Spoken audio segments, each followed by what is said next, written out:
Hey y'all, it's Amanda. Welcome back to the channel. Happy Valentine's Day!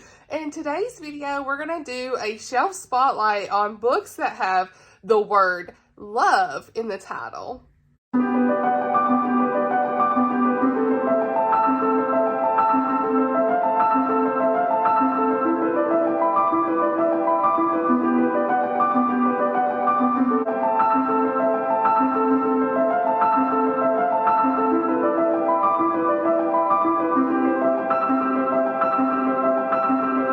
Alright, you guys, so I'm gonna put this big old stack of books down because I'm struggling.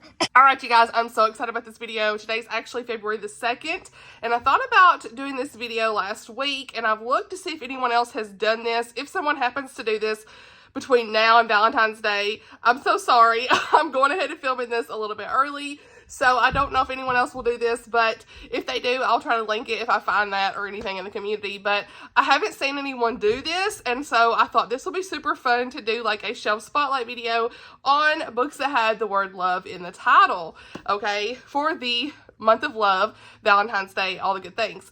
And there's a ton of books on the list. I couldn't even hold all of them for the thumbnail. It is what it is.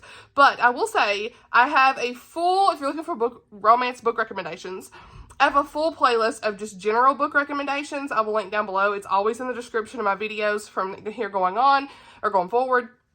And I do have specific romance videos I will link as well. We've got the best rom-coms of all time, clean book recommendations, a Christian romance book tag my girl Oshina created. I want to say it was last year or the year before that had a lot of good recs as well. The best just general romance as well. So I think I did one for Valentine's Day at least once or twice also. And so since I've done all of those videos before, I thought let's do something a little different. Let's spotlight books that have the word love in the title. And some of these I've read, some I have not, but I thought it'd be really fun to do this. So without further ado, let's get into it. All right, so the first book on the list is Reckless Love by Goodwin. This was a new to me author in 2024. It was one of my favorite books of 2024. I really enjoyed it. She's an indie author, and this is more of like that biblical love story about the reckless love of the Lord. And it's a wonderful Christian fiction story, kind of like a spin on Sarah and Hagar, inspired from the Bible. Wonderful story. I'm not going to get too much into all the details of these books, but our reviews are going to be linked down below because I have so many to talk about in this video, but this is definitely one that I highly recommend you check out. Then I have It's Your Love by Rachel D. Russell. This is in the Fox Family series, a Deep Haven novel. Love the cover of this, farmhouse, all the good things. And this is a Christian romance, and it says faith, forgiveness, a future they never imagined. It's time for a fresh start for the Fox family. And so Grayson Fox is asked to return home to Deep Haven and run the regular activities for the local camp. The last thing he expects is to run into one woman he never wanted to see again. Worse, she's his boss. And that's all we need to know. I've not read this one. There is another book before this in the series, I want to say. So I'd love to get to this one. And I think the first one is How Sweet It Is. I've actually got it sitting here by Andrea Christensen. Is it Christian? Yeah, Christensen. I think that's the first book. And this is the second one. So hopefully at some point I can get to this series, but I had to spotlight this one for the title alone and the cover. Then we've got a couple of Toni and Shiloh's books, and I've actually not read the second one in this series, but I have read the first one, and we've got The Love Script and A Run It Love. Toni Shiloh has some really great Christian romances, and there's a third one coming out in the series that has love in the title, I'm pretty sure, but the first one was one of my favorite books whenever I read it that year. I want to say it was in 2023, and this is a celebrity Christian romance, and then I Run It Love is is a Christian romance that's like Kentucky Derby type stuff. So yeah, both of these, oh, well, actually, this one's really good. The Love Script's really good, but I Run It Love I have not read. It's on my list. Hopefully this year, we will see. Then, of course, Love and Other Mistakes by Jessica Kate. I've not read this one, but I have read another book by Jessica Kate that was A Girl's Guide to the Outback that I really enjoyed. So this is definitely on my list. That's why I haven't unhauled it. I really want to try to get to it at some point. Heard pretty good things. And this has some mistakes, including love, are begging to be made again and again. So Natalie once had big dreams, but soon after her fiancé, Jeremy, inexplicably broke off their engagement and left town, her father was diagnosed with cancer. Now tasked with keeping her family afloat, her grand plans have evaporated, and God feels very far away. Fast forward 7 years, and Jeremy's back with an infant son and years of regrets. When his niece Lily lands on his doorstep in need of a place to stay, Jeremy needs help and fast. An internship opening finally presents her with a chance at her dream job, but she needs a second income to work around it. And the only offer available is worse than a life sentence.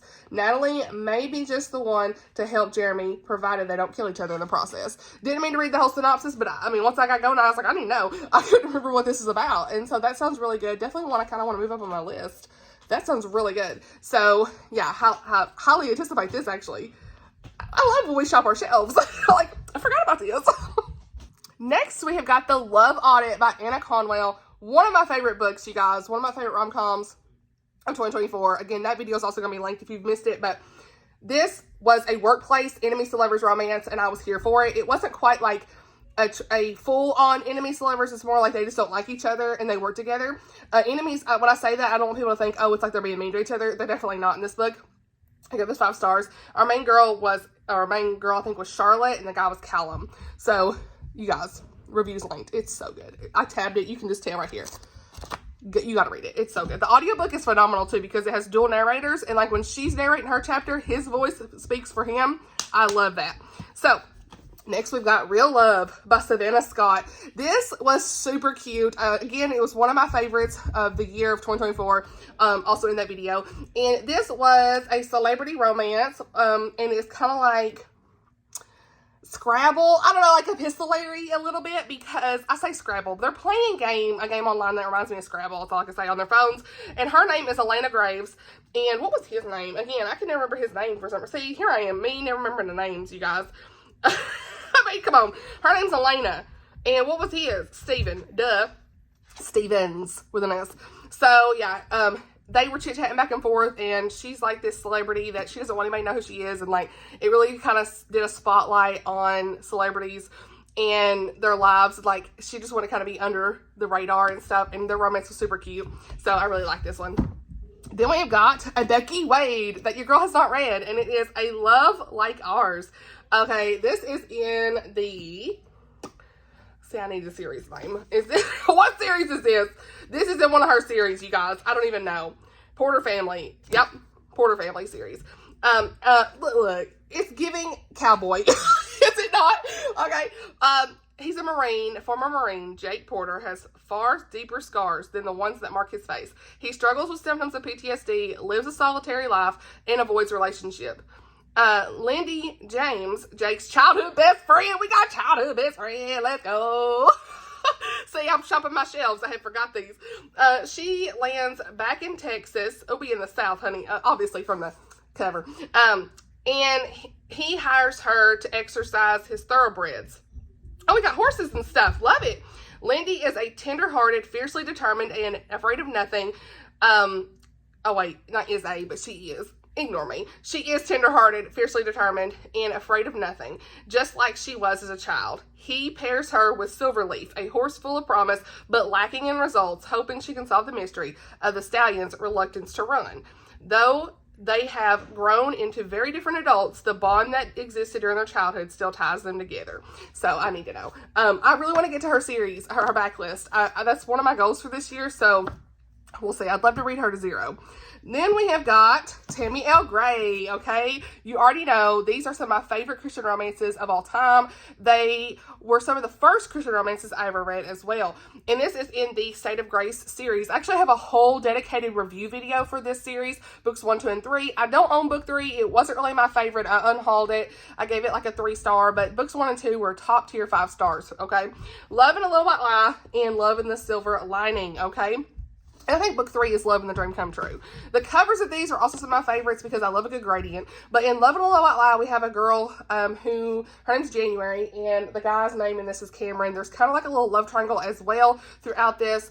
I'm not going to get too much into that because I don't want it to be spoilers, but it was really well done. Probably the best love triangle I've ever read, the way that Tammy did this. And you see how she is not really a believer. She is actually an atheist, and she goes to work at a church, and the Lord just continues to work on her heart. This also has a good music element because Cameron is in a band, so it's definitely one of my favorites. I really want to read this at some point. It's super good. And then we've got Love and the Silver Lining, and in this one we have like animals, like a cute dog. Obviously you can tell from the cover there's a dog here. And we have Darcy and Bryson, and there's also a continuing love triangle in this one a little bit as well. But I'm not, again, don't want to spoil it, but it was super good. Darcy, she has like a dream of mission work and everything, and her plans change, and she ends up basically having to give up her apartment, and so she ends up accepting an offer to move in with Bryson's sister, and all this stuff kind of comes up. He is also in a band, Bryson is, and so there's a lot of music elements in this as well. So super good Christian romance. Love that one. Love that animal element in that one too, like I said. Next, we've got one that's on my February TBR. Hopefully I've read it by now. And that is Of Love and Treason by Jamie Ogle. I'm buddy reading this with Tammy whenever we get to it. This is St. Valentine's story. It's perfect for this month if you haven't read it. I've heard great things. I'm looking forward to it. It's definitely going to be more of a serious book. A lot of people say they cry and everything in this one, so looking forward to kind of seeing how this wrecks me. How about that? Okay, I'm not going to get too much into it, but check it out. Okay, check it out. And then we've got a couple of Becca Kinzer's books here. Okay, we've got Dear Henry, Love Edith, and Love in Tandem. Really enjoyed both of these books. Dear Henry, Love Edith is a 5-star for me, and Love in Tandem was a 4-star. These are super cute. Dear Henry, Love Edith is kind of like You've Got Mail vibes in it. Lots of letters back and forth. They think that each other is like an older person. They're staying on place, and they think that the other is like an older, elderly person, and so they're writing back and forth and things like that, and then they don't know who they really are when they meet up later, and they're like, they don't even know that they're the ones writing back and forth with each other. So it's like they're hanging out and getting to know each other, but they don't know that they're the ones writing back and forth with each other. So I really enjoyed this. The townspeople were hilarious. It was just a really funny time. And I got to meet Becca Kinzer when this book released, actually, at our local bookstore. She was super nice. So definitely one I highly recommend. Super cute. And then we've got Love in Tandem. And this was like on a 500-mile bicycle ride, tandem bicycle. And it was kind of inspired by a lot of Becca's real life stuff that she had going on in her life with her and her husband. And this says, after a failed engagement, her mother's battle with cancer, Charlotte Carter's life is finally turned around. So she lands her dream music teaching job, and the music program is closing, okay? And she ends up hanging out with Zach Bryant, who's back in town just long enough to see his brother Ben get married. That's right. I'm trying to remember all the details here. But Ben, yeah, that's right. So, like, there's, like, fake dating in this because she's, like, going to tell, like, a story of someone who had passed away. She ends up seeing Zach, and she runs into her brother's Zach is her brother's ex-fiance, I should say. I should have said that. And so they think that Zach and her are together because they're, like, she shows up at the party. She's really just trying to say, hey, I'm trying to deliver a message, and a lot of things get miscommunicated and mishaps, and she ends up having to, like, fake date him. And it's like they are so opposite. It's crazy, but they have to take this tandem bicycle to like to get the money for the school program and all the things that's needed. So yeah, they have to basically set aside their differences on this trip, and they end up really like liking each other. So yeah, I really enjoyed this one as well. So looking forward to her next one too. Then we have got some Mandi Blake books, you guys. I mean, come on. Is it a romance video without some Mandi Blake books? Okay, I'm trying to get to the one at the very bottom here because they go together. It's a series, and that is the Love in Blackwater series. And these are some Christian romances that you guys will truly enjoy. Love in the Storm is book 1. Book 2 is Love for a Lifetime, and book 3 is Love in the Wild. And this month, Love in Memories releases, and I am highly anticipating that. It's on my TBR for this month. But this series, you guys, I think it's my favorites of hers out of any of the books I've read. I really like the Wolf Creek Ranch series as well, but like this series, super cute. Okay, Love in the Storm, it is a little bit more of it's the lovey story, but it is super cute. It was just fun. It's one of those like I need a palate cleanse, cheesy romance, and I'm here. And it's got good faith content. And in this one, they have forced proximity because they're locked in a cabin during a snowstorm. And that's all you have to tell me, okay? Love it. There is a layer of depth, though, in this one because we have the girl who used to be an addict, and she has cleaned up her life. She is now living for the Lord, and we see her locked in the cabin with the police officer, Asa. Her name's Lyric, and she is locked in the cabin with him, and he's the one that arrested her years ago, but he doesn't remember her. She remembers him. They do fall in love quick, but it was still a good time. My favorite parts, of course, are the first part of that book where they're locked in the cabin, but still, it was really good. And then we have got Love for a Lifetime, which is book 2, and this was Dawson and Olivia. No, Ava's another book. Oh my gosh, names. Dawson and Olivia, okay? Ava, no, that's Asa. Okay, forget my names. Forgive me, okay? moving on. Keep it in there because realities. But Dawson and Olivia. So Dawson was also a police officer that you see in the first book, and Dawson has really like loved Olivia the whole time. Like it's like been best friend forever, and he loves her. It's like one of those he falls first type things. And Olivia, she works on the family farm, and so she's always helped people with animals, so it has a really good like animal trope details, whatever. It's super cute farm details setting. This one we see that Olivia is dealing with, I think it was endometriosis, so there was a layer of depth with that I really enjoyed, just seeing her kind of process through those things, and she doesn't feel like she has a lot to offer a man because she doesn't think she can have children. And so you see kind of a lot of the things that she's processing through that, but he is the greatest guy and he is there for her. He is a protector. I mean, again, we love a good police officer character in a book, and he is just one I really enjoyed. He's by one of my favorite guy characters she's written, and there's a disastrous wedding date, an unfortunate camping incident. He's always there when she needs him, so highly recommend that one too. And then of course, I think my favorite of the three is this one, Love in the Wild, because of the layer of depth that Gage has in this one. This was Gage and Hadley. Gage is not a believer, and we see his salvation moments in this, and I absolutely love that part of this. And this actually kind of plays off of another book, The Other Side, which is in the Wolf Creek Ranch series. The Patton family is introduced in this one, and you see a lot of like family feud and drama and things like that in that one. Suspenseful, definitely one of her more suspenseful books, and so is Love in the Wild. Love in the Wild kind of picks up where The Other Side left off. So Gage and Hadley have to have like a fake romance in this book, and Gage is very guarded. A lot of unexpected things happen in this one with the way that they're connected, the characters are connected, and Hadley is determined to show Gage the Lord, his true forgiveness, and it was just really good with his salvation moments, and the Howards and the Pattons are continuing to fight back and forth, the feud. It just picks up exactly where this Other Side left off. I think actually you see a lot of the same events from their point of view from The Other Side, so yeah, definitely a really good interconnected series. Then we have got a secular young adult series. I have not read the other two books in the series, but Love and Gelato by Jenna Evans Welch is book one. I have read this one.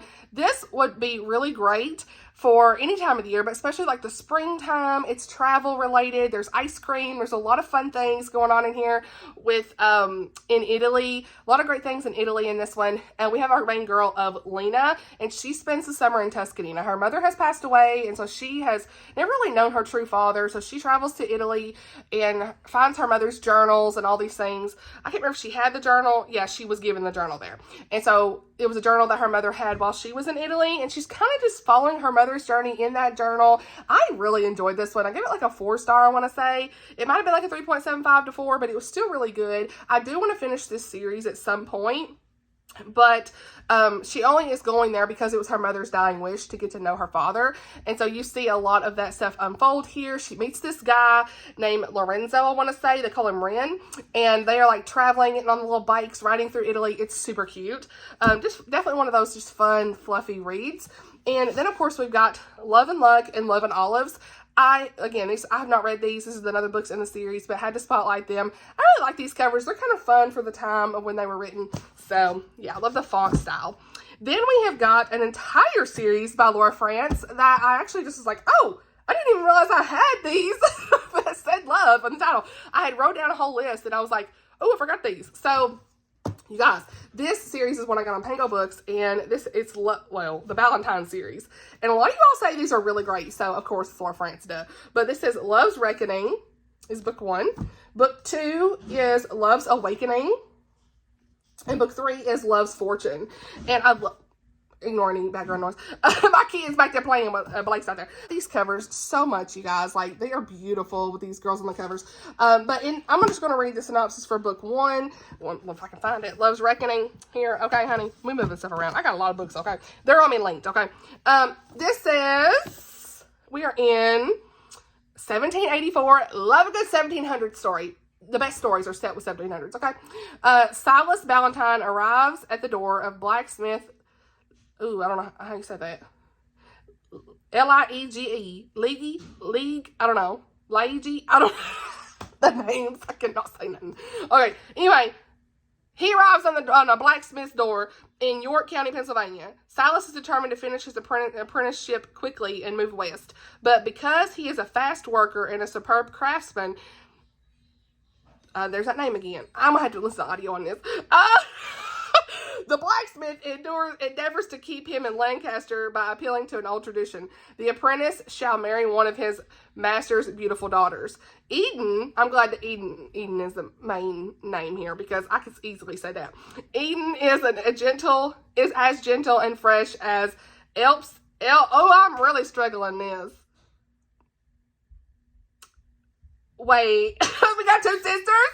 Okay, Eden is as gentle and fresh as Elspeth is high-spirited and cunning. These synopsis. But are they truly who they appear to be? In a house laced with secrets, each sister seeks to secure her future, but one will claim Silas's heart. And will he agree to the arrangement? So, we got some stuff in this. There's some drama. I need to know. All right. If I can pronounce the names. Okay, one of these days.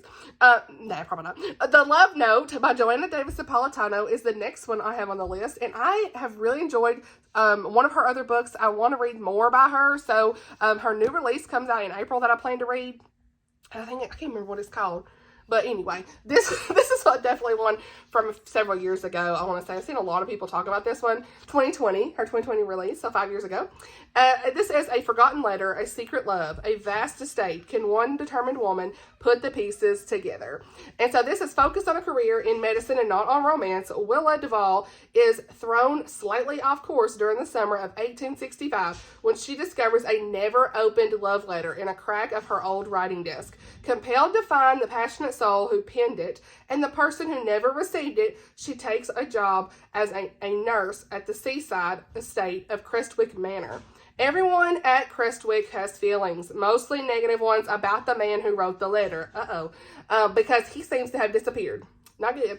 With plenty of enticing clues, but few answers, her search becomes more and more complicated when she misplaces the letter and it passes from person to person in the house, each finding a thrilling or disheartening message from its words. So this is a Victorian-era tale of lost love, love deferred, and love found. It's sure to be a delight.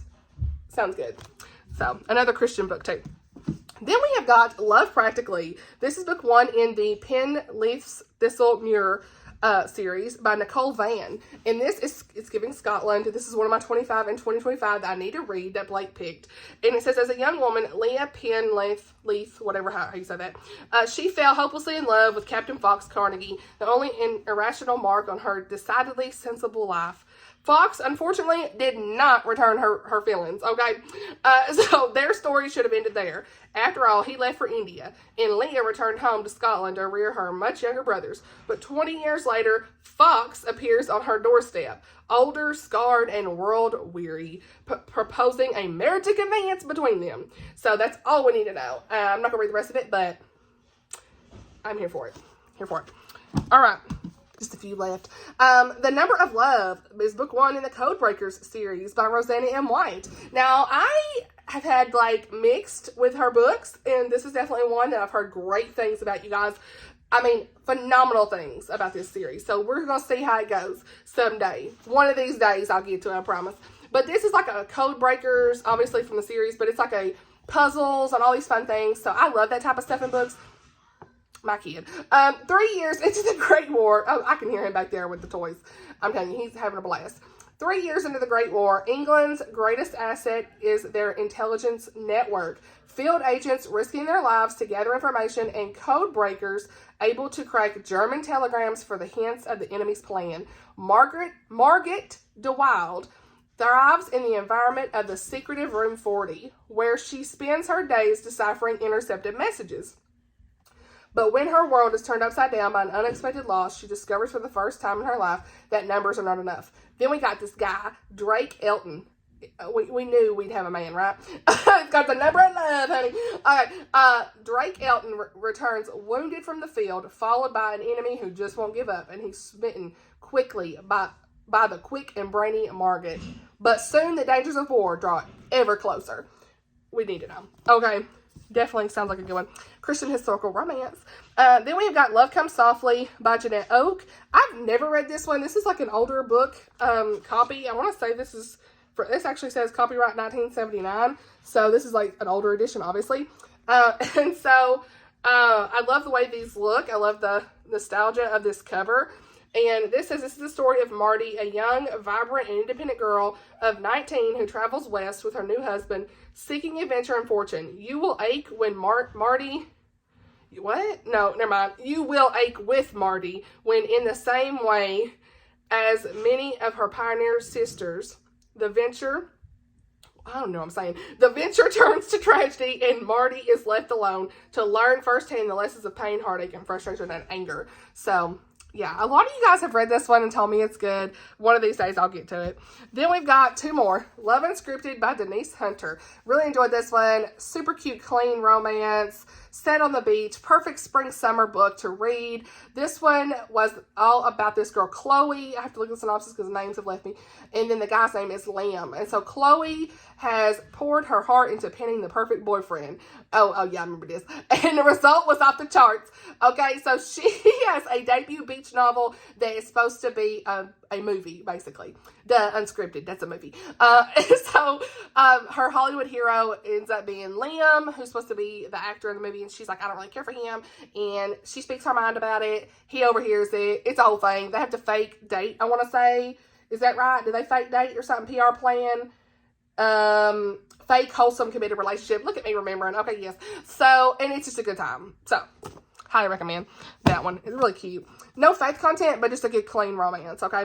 Redeeming Love by Francine Rivers is the final, last but certainly not least, book on the list. And I want to reread this. Still not seen the movie. I've seen a lot of clips from the movie, so I feel like I've seen it, but not watched it in full. I've said years ago I would do a video where I read this book, like a blog, and watching the movie. It hasn't happened yet. One of these days, I haven't been in the headspace to reread this, to be honest with you guys. This was one of the first Christian books I read when I when I came back to the Lord, is what I should say, and was baptized, saved and baptized. And so he just ministered to me. My aunt recommended it to me, and I remember reading this and just being enamored by the story. And this is an 1850 California gold rush, and Michael Hosea and the girl's Angel. And this is a retelling of the story of Hosea and Gomer, and it's powerful. It's powerful, powerful, powerful, powerful, powerful. One of my favorite books of all time. It's just I have not had time to reread it. So that's everything on the list, you guys, for this video. Let me know if you've read any of these, some of your favorites. If you have any that are interested that you see, well, what am I saying? That's not what I want to say at all. If any of these seem interesting to you, okay, moving on. Let me know. Let's chit chat in the comments as always. Okay, I hope you have a blessed Valentine's Day whenever you're watching this. I don't know when you're watching this. It may be later, honey, but I hope you had a blessed Valentine's Day. Okay, anyway, I hope you enjoyed the video. Let's chat in the comments. Thank you so much for watching. All things will be linked, and I'll see y'all in the next video. Bye, y'all.